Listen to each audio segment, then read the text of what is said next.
Bom dia, turminha do sexto ano. Vamos dar continuidade aqui à nossa aula de geografia. Agora vamos falar sobre a forma da Terra, que eu já falei para vocês. Dar continuidade aqui à nossa leitura, porque eu já explanei essa parte. Eu só quero fazer a leitura aqui do nosso livro, para que a gente vá acompanhando o livro gradativamente após a explicação. Então, nosso planeta não apresenta uma forma totalmente esférica, e sim abaloada, que é denominada como uma forma o quê? Geóide, ou seja, achatada nos polos e mais larga na região equatorial.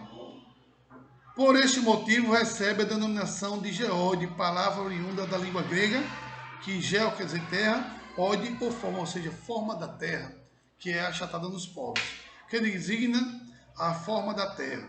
Essa forma quase esférica, ligeiramente achatada nos polos, acarreta a distribuição irregular da luminosidade solar sobre a superfície do planeta.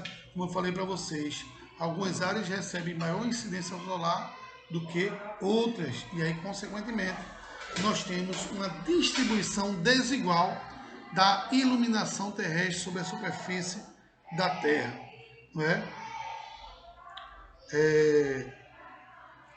Ligeiramente achatada dos polos, acarretando distribuição irregular da luminosidade solar sobre a superfície do planeta e, consequentemente, temperaturas desiguais também. Por sua vez, essa distribuição desigual de temperatura produziu o aparecimento de zonas térmicas ou de iluminação diferentes, como mostra a figura abaixo que eu falei para vocês. Quais são as zonas termais da Terra? A zona equatorial, que pode ser norte ou sul, as zonas temperadas também norte ou sul, e as zonas polares norte ou sul. A zona equatorial, ela está entre o Trópico de Capricórnio e o Trópico de Câncer, cortada ao meio pela linha do Equador. São também chamadas de região tórrida, por conta de temperaturas elevadas existentes nessa região, ou zonas tropicais ou intertropicais. As zonas temperadas norte está entre o Trópico de Câncer e o Círculo Polar Ártico. São as áreas de média latitude, onde recebe menos incidência do solar que as áreas equatoriais. A zona temperada sul ou subtropical está entre o Trópico Capricórnio e o Círculo Polar Antártico. Assim como a zona temperada norte, a zona subtropical também recebe menos incidência do solar que nas regiões equatoriais. E as zonas polares está entre o Círculo Polar, a zona polar norte, entre o Círculo Polar Ártico, até o extremo norte do globo terrestre, e a zona polar sul está entre o Círculo Polar Antártico e o extremo latitude 90 graus sul do globo terrestre. E aí eu tenho as regiões mais congeladas da superfície terrestre que eu falei para vocês. Observando a imagem acima, você notará que os raios solares tocam de forma perpendicular, formando um ângulo reto a superfície terrestre na área que indica o número 1 próximo à linha do Equador, que temos aí na imagem de vocês. E que à medida que nos afastamos em relação à direção às áreas indicadas número 2 e 3, os raios solares passam a tocar de forma não perpendicular à superfície do planeta, em virtude ao seu formato esférico. Com isso, a quantidade de calor fornecida ao planeta vai reduzindo à medida em que nos afastamos da linha do Equador em direção aos polos. Essa diferença de incidência solar criou o que denominamos como zonas climáticas. Então, essas zonas climáticas foram oriundas justamente por conta dessa distribuição de energia solar sobre a superfície terrestre.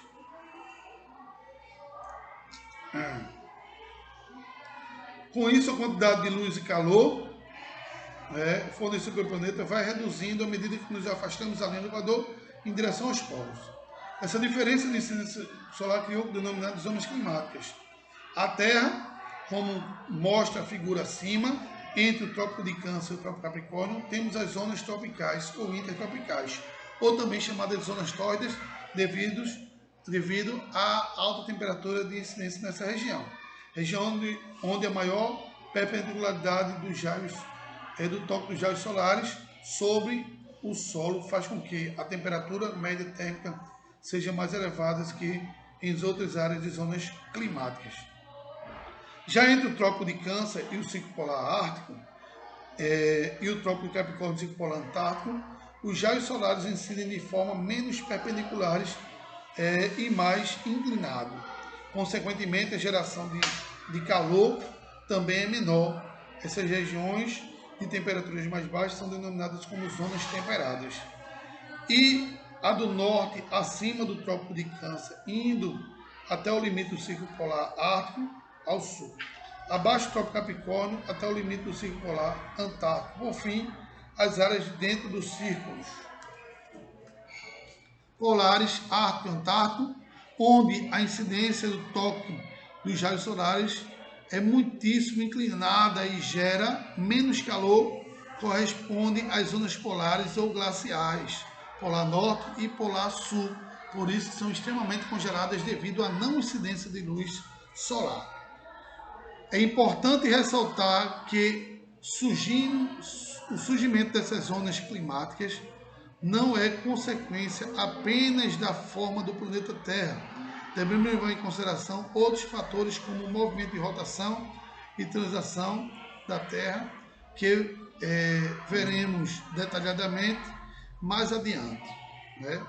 Então, eu tenho esse movimento de rotação e translação da Terra, né, que daqui a pouco a gente vai falar sobre ele. Vamos responder aqui umas questões da página 91, que tem o seguinte aí. Na imagem abaixo, coloque o nome dos círculos imaginários em seus respectivos lugares. No primeiro quadrante lá em cima, você botaria o Círculo Polar Ártico. No segundo quadrante, Trópico de Câncer. Da linha ali do meio, né, eu tenho a linha do Equador. Na linha abaixo da linha do Equador, eu tenho o Trópico de Capricórnio. E na última linha lá embaixo, eu tenho o Ciclo Polar Antártico. Então, são esses os paralelos que delimitam as zonas climáticas da Terra. Ciclo Polar Ártico, linha de Trópico de Câncer, linha do Equador, Trópico de Capricórnio e Ciclo Polar Antártico. Observe, segunda questão, observe as alternativas abaixo e marque apenas a que contém astros iluminados, ou seja, astros que não têm luz própria, são astros iluminados. Aí eu tenho aí os satélites e os planetas, são os que são iluminados por outros planetas, né? Terceira questão, explique com suas palavras por que Plutão foi rebaixado a planeta anão. E aí você pode botar o seguinte aí, ó. Plutão foi descoberto em 1930 e até 2006 era considerado o nono planeta do Sistema Solar. No entanto, as constantes descobertas de novos corpos celestes com características e propriedades muito similares aos dos planetas existentes foram com a União Astronômica Internacional modificar-se a definição do planeta que excluiu Plutão da sua categoria. Então, o tamanho de Plutão fez com que ele se tornasse um planeta anão e excluído da categoria de planetas. Aí agora vamos enumerar cada planeta desse aí, né, do 1 até o 8, ou seja, no distanciamento do Sol até o último planeta do Sistema Solar. Então tem aí, número 1, qual o planeta número 1? O primeiro planeta do Sistema Solar é Mercúrio, né, que ele está mais próximo da Terra, é considerado um planeta rochoso. Depois, número 2 é Vênus, né? Vênus é o planeta número 2 desse Sistema Solar. E, né, em terceiro lugar, nós temos o nosso planeta Terra, né, que está numa condição normal de temperatura e pressão para que haja existência na Terra, um distanciamento adequado em relação ao Sol. 4, eu tenho aí o planeta Marte, que está sendo explorado atualmente pelos cientistas da NASA. Todos os 4 primeiros planetas aí do Sistema Solar são considerados planetas rochosos. Depois aí eu vou ter o quinto, que é Júpiter, o maior planeta do sistema solar. Júpiter. Depois eu vou ter Saturno e seus anéis belíssimos. Após Saturno eu vou ter Urânio, né? Urano. E por último, o nosso último e atual planeta do sistema solar, que é o Netuno. Netuno é o último planeta do sistema solar e por conta disso é o mais frio dos planetas, né? Quinta questão. Use as palavras abaixo para completar o gráfico e situe-se nas ordens corretas e reescreva cada uma delas em sua porção interior da respectiva faixa circular. Então tem aí, ó, na faixa mais externa, você coloca aí a Via Láctea, né? Depois, na do meio, você coloca aí Sistema Solar. E na mais interna, você bota aí a Terra, né? Então tem aí um distanciamento da Terra até a Via Láctea, ok? E aí com isso a gente termina a quinta questão deste capítulo. Vamos agora adentrar aqui na questão dos movimentos da Terra e suas consequências. Como eu falei anteriormente, a Terra apresenta dois movimentos, né? Apresenta outros, mas para nós os importantes são os movimentos de rotação e o movimento de translação. E quais as consequências desse movimento e o tempo de duração? Primeiramente, o movimento de rotação. O movimento de rotação, meus queridos alunos, é o movimento que a Terra faz em torno do seu próprio eixo, que tem um tempo médio, né, de aproximadamente 23 horas e 56 minutos e 4 segundos. Mas acabam arredondando para 24 horas esse tempo médio de rotação. Não é? O movimento de rotação é responsável por quê? É responsável pela alternância dos dias e das noites. Além disso, também é por conta do movimento de rotação que nós temos os fusos horários, que na realidade são 24 fusos horários que nós temos distribuídos na Terra. Porque o movimento de rotação é responsável pela alternância dos dias e das noites. Como a Terra gira em torno do Sol, que está aqui parado, e a Terra está aqui, a parte que está virada para o Sol vai ser dia, e aqui não está virada para o Sol vai ser noite.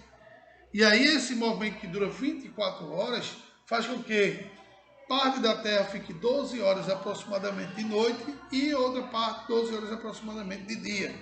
Isso quando não temos o solstício e equinócio, que eu vou falar um pouco mais sobre isso mais adiante, sobre o solstício e equinócio.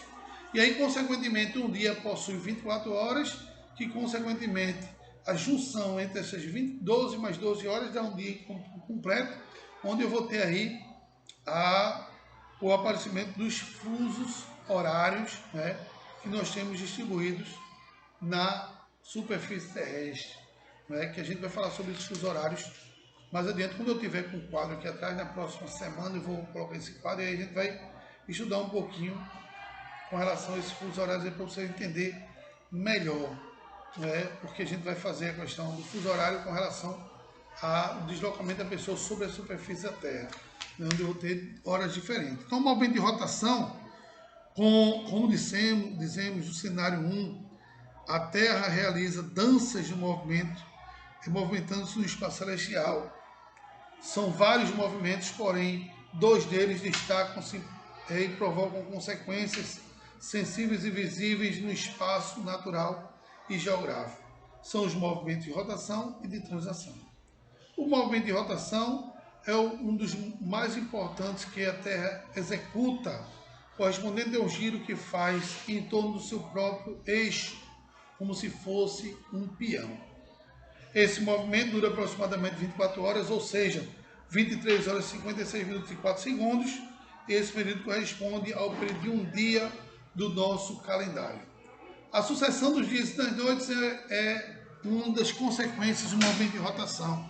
Esse movimento giratório diante do Sol faz com que, enquanto uma face do nosso planeta está iluminada pelo Sol, a outra esteja em completa escuridão, gerando o dia em algumas áreas do planeta e a noite em outras áreas.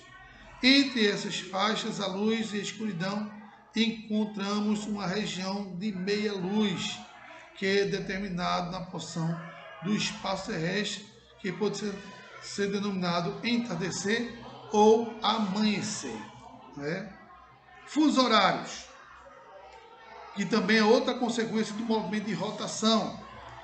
O estudo dos fusos horários representa a oportunidade de misturar todo o conhecimento que acumulamos até agora. Observe inicialmente o que aprendemos do conceito de espaço e paisagem. Eu não vou me infiltrar muito nesse assunto de fuso horário, porque a gente tem que fazer alguns cálculos, mas isso dá para fazer cálculo com o quadro. Quando eu tiver a oportunidade de estar com o quadro atrás, já na semana que vem, a gente vai fazer e vai se aprofundar um pouco mais nessa questão. Mas o Brasil, em particular, ele apresenta-se com 4 fusos horários. Né? O fuso horário brasileiro, os 4 fusos horários brasileiros, é de 16 de fevereiro de 2014, né? Que se adotou esse novo formato de fuso horário, porque até então o Brasil já passou a ter 3 fusos horários, depois voltou atrás, e aí, consequentemente, passou a ter 4 fusos horários outra vez. O primeiro fuso horário brasileiro, né, ele se tem justamente nas milhas náuticas encontradas no litoral brasileiro, que é justamente na área que corresponde às ilhas de Fernando de Noronha, de São Pedro, de São Paulo. Né? Essas ilhas que estão no oceano, elas apresentam um fuso horário. Em relação ao meridiano de Greenwich, que é a área onde eu tenho a referência dos fusos horários mundiais, o Brasil está a 2 horas a menos que o meridiano de Greenwich. O Brasil não, né? É o primeiro fuso horário brasileiro que está a 2 horas a menos do meridiano de Greenwich. Do litoral brasileiro até a porção centro-oeste do Brasil, no limite do estado do Amapá, Pará, Tocantins, Mato Grosso, Goiás, Mato Grosso, São Paulo e Paraná, eu tenho aí o fuso horário que é considerado o fuso horário oficial do Brasil, que é o horário de Brasília, que está a 3 fusos a menos que o fuso horário do meridiano de Greenwich. Né? Então estamos a 3 fusos a menos que o meridiano de Greenwich.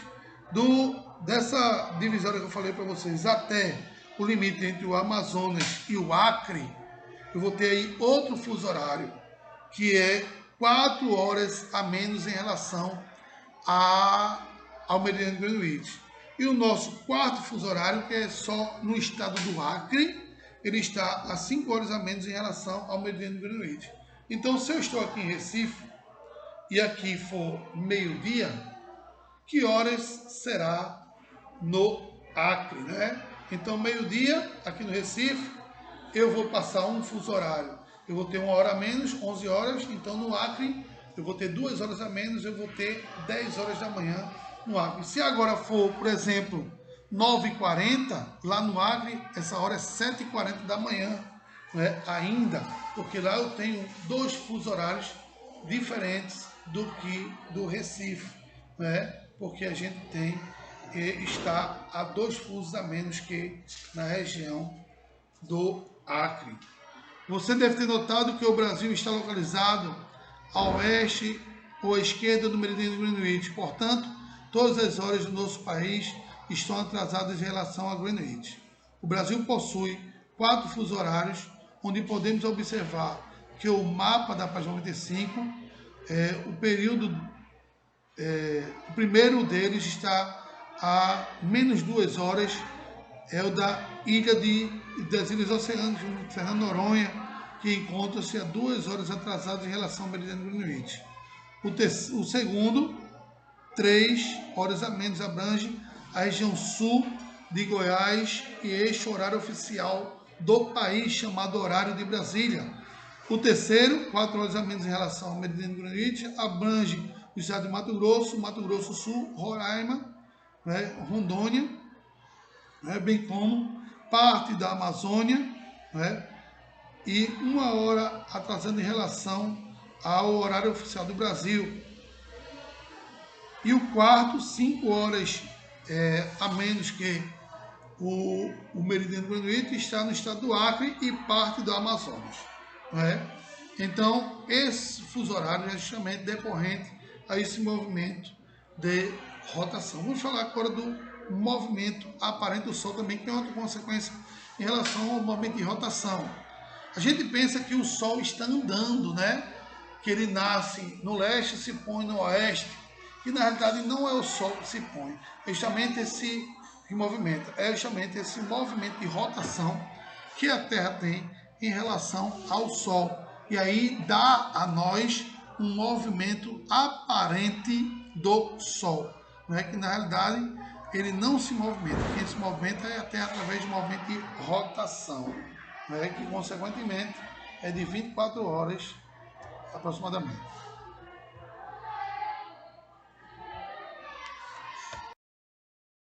Vamos continuar aqui, dando continuidade aqui à nossa questão aqui, falando agora do movimento de translação, que é um outro movimento muito importante da Terra, que é aquele movimento que a Terra faz em torno do Sol. Esse movimento de translação, ele dura aproximadamente 365 dias e 6 horas. E ele é responsável pelas estações do ano que nós temos na Terra, né? E também é responsável pelo surgimento do ano bissexto. Por que o ano bissexto? Vê só, eu falei para vocês que a duração do movimento de rotação, de translação, é de 365 dias e 6 horas. O ano bissexto ocorre de quanto tempo? De 4 em 4 anos. Que é uma dica para vocês, se vocês querem saber se o ano é bissexto, todo ano de Olimpíada ele é bissexto, com exceção do ano passado, que ia ser de Olimpíada, mas devido à pandemia não ocorreu a Olimpíada, mas o ano passado, o ano 2020, foi um ano bissexto. Aí a Olimpíada foi transmitida pela primeira vez na história das Olimpíadas modernas que a Olimpíada não vai ocorrer em um ano bissexto. Né? Então, o que acontece? Por que ocorre o ano bissexto? A cada 4 anos eu tenho esse ano bissexto. Eu disse a vocês que o movimento de translação é 365 dias e 6 horas. E essas 6 horas a gente não considera durante o ano. Aí o que acontece? A gente conta o ano apenas com 365 dias. Essas 6 horas que ultrapassaram, a gente vai multiplicar ela por 4, que são 4 anos. E 6 vezes 4 dá 24. Ou seja, 24 horas que é equivalente a um dia. Então esse um dia que se multiplicou por 4 vezes, ele vai ser inserido ao quê? Ao 4º ano, que é o ano bissexto, onde o ano vai deixar de ter 365 dias e passar a ter o ano de 366 dias. Por isso, um ano chamado de ano bissexto, porque tem 366, 66, 26, bissexto, que se deu justamente por conta dessa acumulação de 4 anos de 6 horas, que deu equivalente a um dia a mais. Então, a translação é um movimento que a Terra exerce em torno do Sol, ou seja, orbita. Esse movimento em torno do astro-rei não apresenta uma forma circular, é uma forma elíptica, por isso também é chamado de elipse, o trajeto que a Terra faz em torno do Sol. E aí, nessa elipse, eu vou ter o chamado período também de afélio e periélio. Afélio é quando a Terra está mais distante do Sol em sua elipse. E periélio quando está mais próximo. Então a gente vai analisar aí o prefixo e o sufixo da palavra.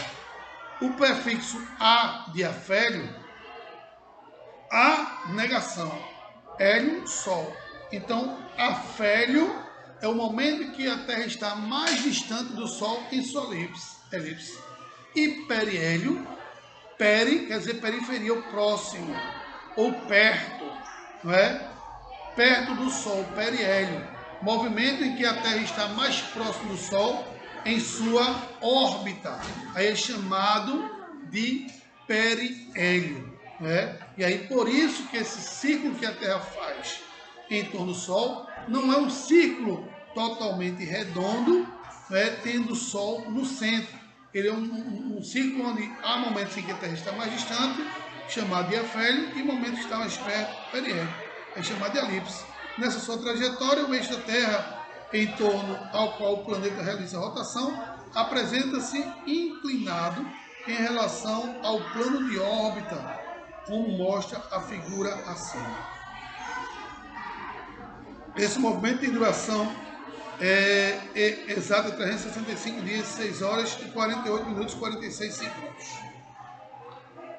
Porém, os seres humanos aproximaram inicialmente a duração desse movimento em 365 dias e 6 horas e, posteriormente, os astrônomos optaram por 365 dias, que denominaram um ano solar, adotado como medida do tempo para a elaboração do calendário. Neste, portanto, aí é onde a gente vai ter aquela questão que eu falei com relação ao ano bissexto, né?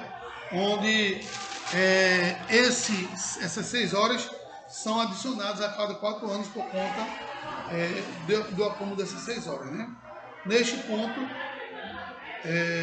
você deve estar se perguntando para onde foram as 6 horas retiradas da duração total da translação.